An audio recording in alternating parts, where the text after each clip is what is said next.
In a peaceful village nestled between rolling hills, there lived a stubborn farmer named Ram.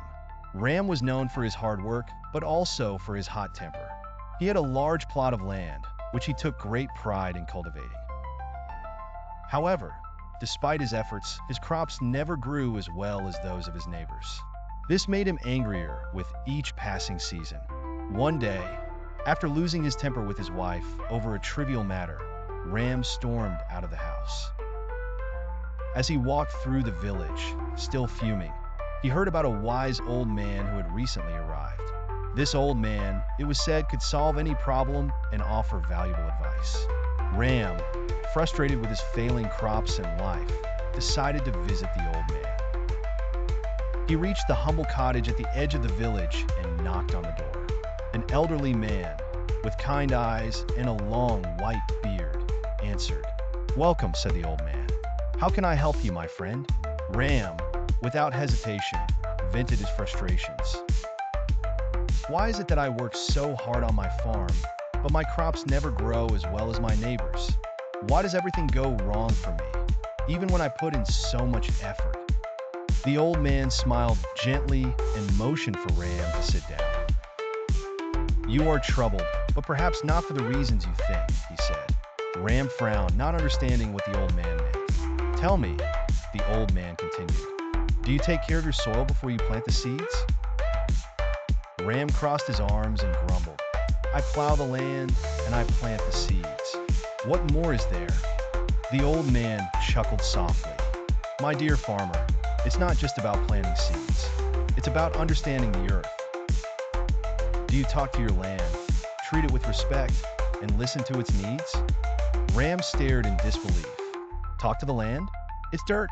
What could it possibly need, other than water and sunlight?"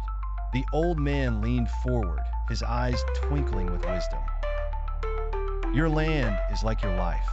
If you force it, neglect it, or rush through the motions, it will resist you. But if you nurture it, understand its rhythm, and be patient, it will reward you. The same applies to everything you do, including how you treat the people around you." Ram shifted uncomfortably in his seat, his mind racing. He had never thought of his farm or his life in such a way. "Let me show you something," the old man said, rising from his seat.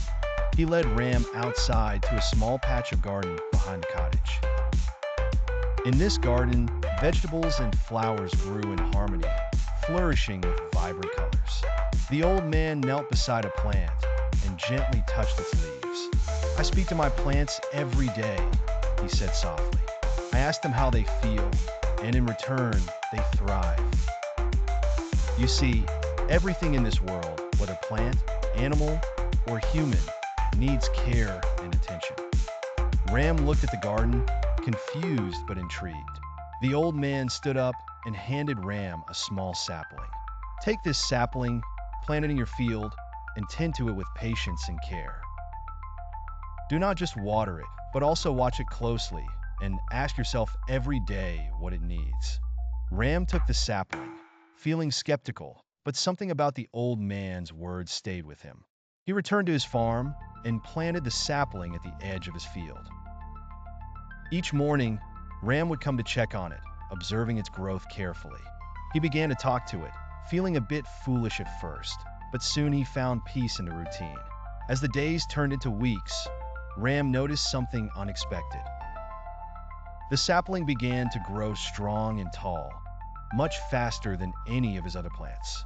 This small success filled him with hope. He applied the same care and attention to the rest of his crops. Instead of rushing through his chores, he slowed down, observing the soil, the weather, and the condition of each plant.